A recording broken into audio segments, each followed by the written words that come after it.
Hai semua, kembali lagi di Hai 100. Seperti biasa dengan moto kami, yaitu kami carikan, kami sampaikan, kalau kurang, tolong diingatkan. Mungkin kita semua tahu, namanya Dracula. Ya, seorang vampir yang gemar minum darah, membenci bawang putih dan sinar matahari. Tapi apakah kalian tahu tokoh Dracula sebenarnya terinspirasi dari tokoh nyata? Nah, hari ini kita akan sedikit mengulas tentang kisah tersebut. Tapi sebelumnya kita opening dulu. Vlad Tepes adalah tokoh menginspirasi Bram Stoker dalam menciptakan tokoh karakter fiksi Dracula dalam novelnya. Tentu, terciptanya karakter horor ini tidak terlepas dari kengerian sesungguhnya dari sang tokoh inspirasi tersebut. Pertama-tama, kita akan mengulas tentang kisah awalnya dulu. Vlad Tepes dengan nama asli Vlad III Dracula. Nama Dracula memiliki arti Son of Dragon atau anak sang naga. Nama ini adalah nama yang diturunkan oleh ayahnya, yaitu Vlad II Dracul. Ayahnya menerima julukan ini karena ia telah bergabung dengan Ordo Naga, sebuah sistem kesatriaan monarki yang disiapkan oleh Sang Sigismund dari Kekaisaran Suci Roma guna menjadi crusader atau prajurit perang salib. Nama Tepes yang berarti penyula adalah julukan yang ia dapatkan dari kegemarannya dalam eksekusi dengan cara penyulaan, yaitu masukkan bilah kayu tajam dari anus hingga melewati rongga mulut sang korban. Dia juga memiliki adik tiri bernama Radu Selvrumos yang kelak akhirnya memeluk agama Islam dan mengabdikan dirinya pada Kesultanan Turki Utsmani atau terkenal di barat dengan nama Ottoman Empire. Kisah berawal dari sang ayah, yaitu Vlad II Dracul, mendapatkan tahtanya pada tahun 1436 di Wallachia. Vlad Tepes kecil mendapatkan banyak pendidikan sejak usia belia, seperti cara bertempur, geografi, matematika, sains, bahasa, dan seni klasik serta filosofi. Singkat cerita, pada tahun 1442, Vlad II digulingkan dari Wallachia oleh faksi saingannya yang bersekutu dengan Hongaria. Akhirnya Vlad II bekerja sama dengan Sultanan Ottoman untuk mengambil alih Wallachia dengan imbalan akan membayar upeti. Tidak hanya itu, Ottoman juga meminta agar Vlad II menyerahkan kedua anaknya, yaitu Vlad III dan Radu, sebagai cara untuk membuat Wallachia tetap patuh pada Sultanan. Vlad III dan Radu sebenarnya mendapatkan well treatment di Kesultanan. Mereka berdua dibesarkan layaknya anak bangsawan di sana, dan mereka juga mendapatkan pendidikan yang baik di sana, seperti dididik dalam logika, agama Islam, dan bahasa Turki, serta karya sastra.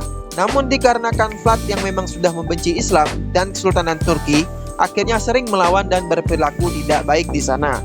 Oleh karena itu, Vlad III sering dipenjara dan dihukum dengan kekerasan sebagai imbalan atas kelakuannya yang tidak baik. Ini berbeda dengan adiknya, Radu. Dia sangat berperilaku baik dan bahkan dengan mudah dan cepat bisa akrab dengan anak-anak sultan, termasuk Mehmed II atau yang dikenal dengan julukan Al-Fatih. Tidak hanya itu, Radu juga akhirnya memeluk agama Islam, berbeda dengan kakaknya yang tetap memegang agama sebelumnya, yaitu Kristen Ortodok Timur. Pada tahun 1447, terjadi pemberontakan para pejabat Wallachia yang bekerja sama dengan kerajaan Hungaria. Mengetahui hal ini, Kesultanan Ottoman berniat untuk mengambil alih Wallachia dan menempatkan Vlad III menjadi penguasa di sana.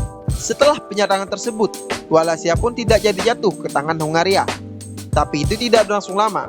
Pada akhirnya, János Hunyadi, seorang bangsawan Hungaria, melakukan serangan balasan.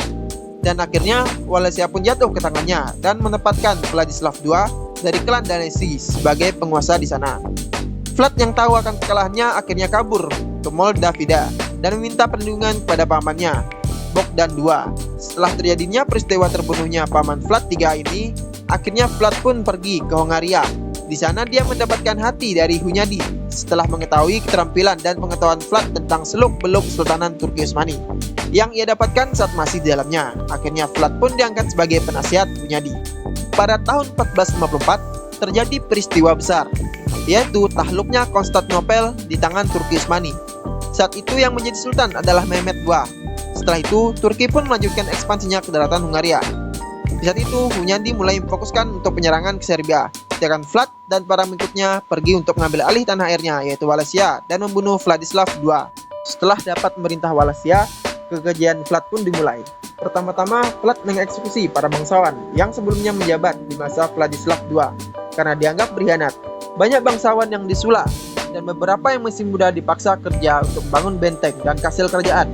Setelah hal tersebut selesai, mereka semua akhirnya dibunuh tanpa menyisakan satu orang pun. Vlad III juga menegakkan hukum di pemerintahannya dengan mengerikan. di mana Vlad III juga tidak menyukai pengemis. Dikisahkan suatu hari Vlad merayakan pesta makan di suatu bangunan besar, di mana sebelumnya Vlad memerintahkan seluruh orangnya untuk mengumpulkan semua pengemis di daerahnya. Setelah terkumpul, seluruh pengemis tadi disuruh untuk masuk ke dalam bangunan untuk melihat pesta. Sontak, seluruh pengemis ini sangat bahagia. Namun, ternyata itu hanyalah akal-akalan sang Vlad. Di tengah-tengah perayaan, pintu dan jendela bangunan tersebut ditutup, dan Vlad menyuruh pasukannya untuk membakar bangunan tersebut. Alhasil, pengemis di dalamnya akhirnya terbakar dan hanya menyisakan abu. Dan satu lagi, kekejian paling ikonik sang Vlad III ini adalah di saat dia dan prajuritnya secara khusus menghadapi 1000 pasukan yang diperintahkan oleh Sultan Mehmed II untuk membunuh sang Dracula. Pertempuran ini berakhir dengan kekalahan pasukan Turki karena kecerdikan Vlad dalam bertempur. Seluruh mayat pasukan Turki dipancang dan disula di lokasi pertempuran hingga terlihat seperti pohon-pohon mayat. Bahkan ada beberapa pendapat yang mengatakan bahwa sang Vlad III ini memakan mayat dari pasukan Turki tersebut karena sang raja ini memiliki ketertarikan terhadap daging manusia untuk dimakan alias kanibal. Seluruh kejadian ini menjadi warning terhadap pasukan Turki Utsmani agar tidak lagi mengganggu Wallachia.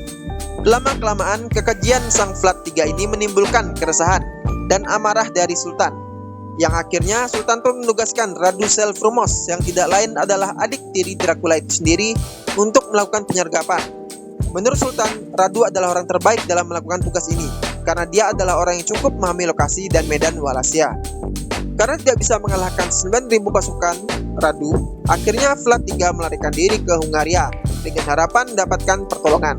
Namun bukan mendapatkan sambutan yang baik, ternyata Raja Matthias Corvinus, sang Raja Hungaria yang baru, malah menahan sang Vlad III. Dikarenakan Raja Matthias juga merasa resah dengan kekejaman yang dilakukan oleh Vlad dalam berkuasa sebelumnya. Sedangkan Raja Hungaria yang baru ini lebih menginginkan pemerintahan yang lebih bersih atau bisa dibilang lebih suci dibandingkan pendahulunya yang memiliki kekejaman untuk berkuasa. Dalam masa penahanan ini, Vlad akhirnya meluk Katolik guna memuaskan hati sang raja. Dia pun pernah diasingkan dalam beberapa waktu. Di waktu ini ia bertemu dengan Ilona Zilagi, wanita yang juga menjadi keponakan sang raja. Setelah direstui untuk menikah, Vlad pun akhirnya mengabdi kepada sang raja dalam beberapa waktu. Selang beberapa lama, Vlad pun kembali mengambil alih menguasai kembali Wallachia. Radu sendiri waktu itu sudah meninggal, dan Wallachia ada di tangan Basarab, seorang dari keturunan Danesti. Dalam pemerintahan yang baru, diceritakan sang Vlad sudah menghentikan kekejamannya dan mulai sering ke gereja untuk bertaubat. Hingga pada akhirnya Vlad III Dracul meninggal pada tahun 1476 dalam sebuah pertempuran melawan Turki. Itulah sedikit dari perjalanan hidup Vlad the Impaler, aka Vlad TPS, aka Vlad III Dracula.